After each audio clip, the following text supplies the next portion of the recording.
सुवर्णपुर जिला बिनका ब्लॉक शिक्षा अधिकारी अधीनस्थ सिंघीजुबा आंचलिक उच्च विद्यालय पुरातन छात्रों मिलित उद्यम ने स्कूल ने किराणी कुंज बिहारी पंडांकर गोटे अवसरकालीन संबर्धना सभा अनुष्ठित हो। इस सभा के आकाशवाणी गीतिकार सुरेश दास परिचालना करिथिबा बेले स्कूल दायित्व रे थिबार प्रधान शिक्षक तथा सभार सभापति श्री रवि प्रसाद श्री पंडा के गला 40 बरस धरी काम करी सेवा जोगे थिबारनु गुरुदोटे प्रशंसा करी निजर वक्तव्य रखिथिले। इस सभा ने हाईस्कूल सभापति पवित्र शर्मा, मुख्य अतिथि प्रमोद पंडा, सम्मानीय अतिथि प्रेमराज पति, राजाराम प्रधान, पंचानन पंडा, सदानंद पाढ़ी, रमाकांत प्रधान, जगन्नाथ पाढ़ी, विजय मिस्त्री, कुनु पाढ़ी प्रमुख सम्मानीय अतिथि भावे जोगदेकर विदायकालीन संबर्धना सूचक वक्तव्य प्रदान करथिले। सभा पर छात्र छात्री माने अवसर प्राप्त किराणी के नगर परिक्रमा करई घर घर बुले करी सम्मानित करथिले। किराणींकर अवसर प्राप्त होला परे ई स्कूल वर्तमान मात्र 2टा पियन द्वारा परिचालित होउछे। अवसर प्राप्त शिक्षक माने आज स्वतःप्रवृत्त भावे छात्र छात्री को पाठ पढ़ौछन।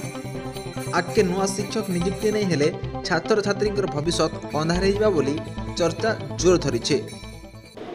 मैं रिटायर्ड हेबाटा एटा तो खुशी लगुची कांगरी बोले आम स्कूल रे जेन समयटा आमर कटि होता से किसी समय आम परिवार के दे पार्मा तार सहित स्कूल सेवा करवार संगे परिवार सेवा करवा खुशी लगुचे। बाकी विद्यालय शिक्षक संख्या जो कहे आम 11 जन सैंक्शन पोस्ट दिला से भितर आज पर्यंत 9 जन रिटायर्ड लेन रेगुलर और 2 जन अच्छा। आमर स्कूलटा 1984 प्रतिष्ठा है। यहाँ गोटे फुल एडेड हाईस्कूल सरकारी पूर्ण अनुदान प्राप्त हाईस्कूल एवं वर्तमान ठीक कथा आप जहाँ कहते ठीक कथा सेटा स्कूल शिक्षक शून्य हो जाइए। जड़े मात्र शिक्षक थिले जे कि एक्सीडेंट पड़क वर्तमान कमार अच्छन एवं से दीर्घ दिन धरी स्कूल रे एबसेंट रहीजन केबे जॉइन करबे ता ठिकाना नहीं। तेणु संपूर्ण भाव में विद्यालयटी शिक्षक शून्य हो जाइए।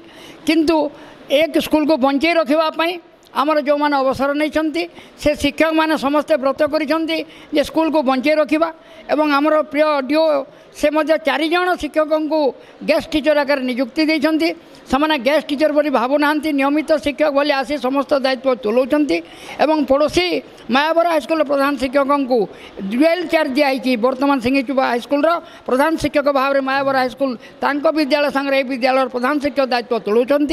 इतिमध्य परिस्थिति सृष्टि होती पूर्वतन सरकार जे थिले 1984 रु एडेड स्कूल को अपॉइंटमेंट बंद कर देथिले संपूर्ण भाव में। तेणु गोटे गोटे करी समस्त आम अवसर नहीं गलु। वर्तमान यही परिस्थिति रे आमर अनेक दाबी करबा परे गोटे प्रक्रिया आरंभ होती। रेगुलर टीचर पोस्टिंग परीक्षा सरी जाइए। बोध हुए मासे 2 मास भितर शिक्षक नियुक्ति हेबे। सरकार को निवेदन रखिबू जे पड़ी रही जोटा दीर्घ दिन धरिक शिक्षक नियुक्ति करी एमती ओडिशा रे 610टी हाईस्कूल अच्छी समस्त अवस्था है बोलिया। तेणु तांको शिक्षक नियुक्ति करा जाई अनुष्ठान को बंचेबार प्रयास जारी रखू।